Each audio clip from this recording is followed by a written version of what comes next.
लोगों का गवाही दे चुके हैं। अच्छा, लड़ेंगे नहीं, चिल्लाएंगे नहीं तो सुनता भी नहीं प्रशासन।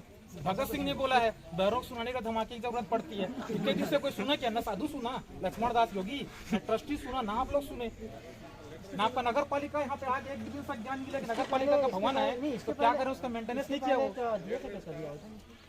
नगर पालिका की जिम्मेदारी है कि नगर पालिका के अंतर्गत जितने भी सामुदायिक भवन है उसकी देख रेख करे, उसकी सफाई करे, उसकी पोताई लिपाई करे, उसको उसने नहीं किया तो नगर पालिका इसके लिए दोषी। मैं एक मिनट आपको बताऊँ क्या हुआ। इन लोग अभी तक 50 साल हो गया, 30 साल तक जो है ये लोग जूतियाँ बनाते गए कि जमीन हमारा हो जाए, तो जानते नहीं थे कानून कहाँ पे नक्शा क्या है। अभी 30 साल के बाद जो है उल्टा पुल्टा रिकॉर्ड वो काट पाट दिए, रिकॉर्ड जो हो गया, उसके रिकॉर्ड यहाँ मेरे गायब भी हो गया।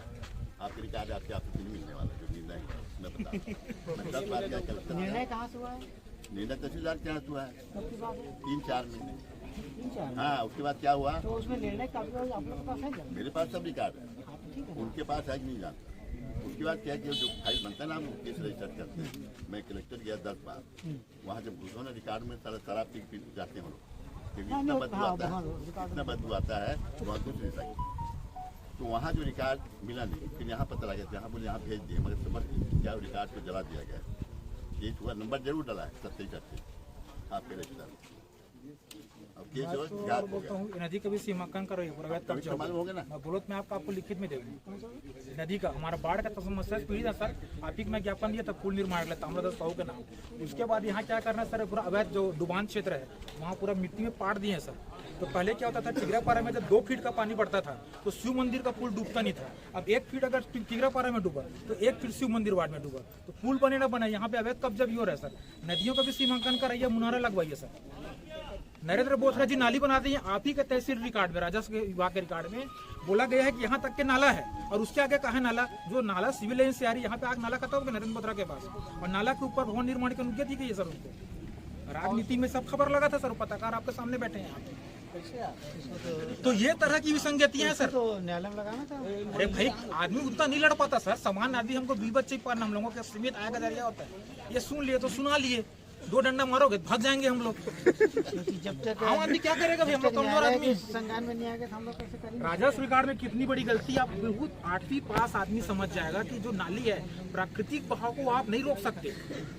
मेरे को ज्यादा नॉलेज नहीं है, मैं इतना जानता हूँ प्राकृतिक बहाव को आप नहीं रोक सकते, और प्राकृतिक बहाव को रोक दिया गया सर। वहाँ पे निर्माण किया गया, हर साल बाढ़ आता है सर वहाँ पे, वहाँ पर के आसपास के छोटे घरों में पानी।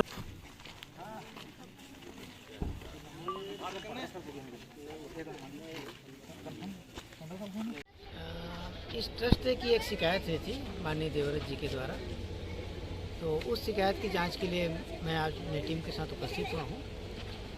नगर पंचायत नगर पालिका खैरागढ़ की टीम और ट्रेजरी ऑफिसर के साथ हम लोग उपस्थित हुए हैं, और आज एक्चुअल में स्थल का मुआयना करना था, और दूसरा आज जांच प्रक्रिया में दोनों पक्षों के संबंधित कागजात और गवाहों के बयानों की जो गवाह बयान देंगे उनकी सूची में आज ले लिए हम, और इसके बाद फिर सोमवार से गवाही की प्रक्रिया शुरू की जाएगी।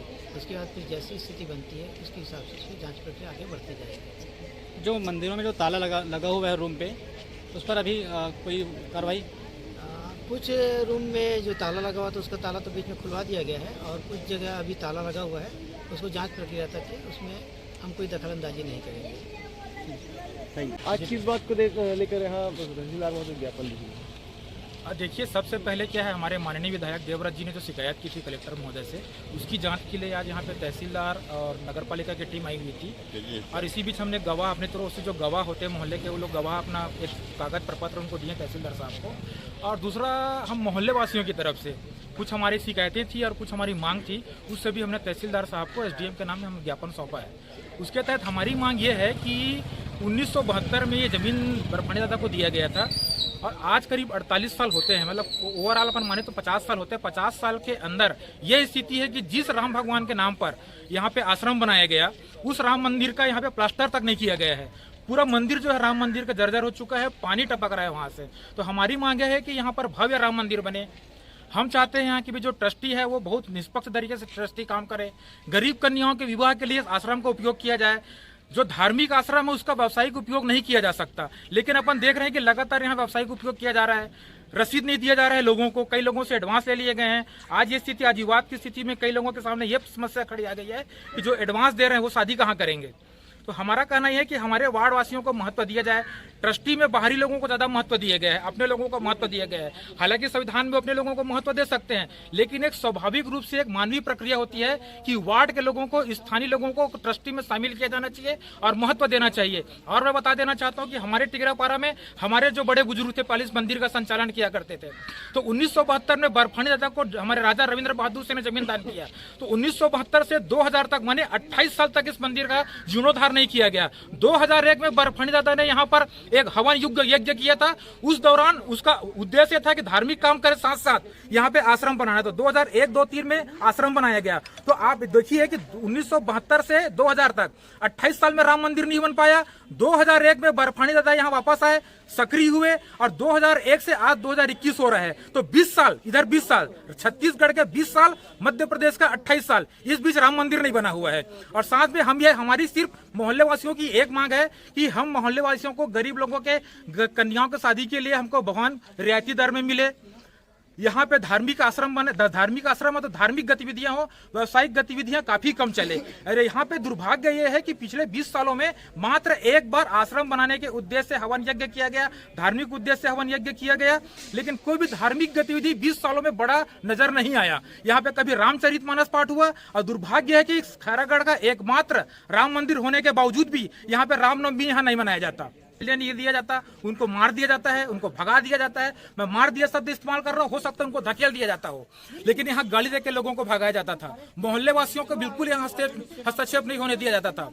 बर्फानी दादा जब आते थे तो मोहल्ले के लोगों को मिलने नहीं दिया जाता था। क्या जानकारी ली मोहल्ले वासियों से?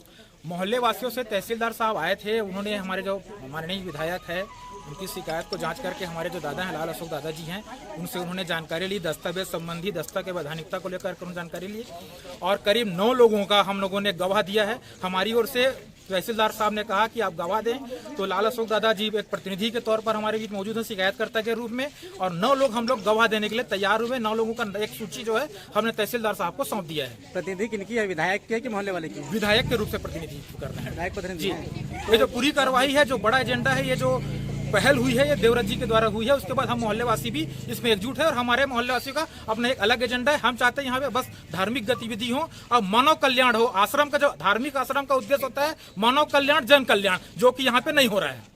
जो आप लोग जो गवाही का जो नाम दिए उसका डेट दिए हैं क्या? गवाही कब आना है? गवाही का डेट नहीं दिए हैं, गवाही साहब ने ले ली है तहसीलदार साहब ने। वो जब बुलाएंगे, जब तलब करेंगे, जब पेशी होगी तो हम यहाँ पहुँचेंगे। संभवतः वो सोमवार को, अगले सोमवार को वो हमको बुला सकते हैं। आप ही कुबेर जी हो यहाँ के।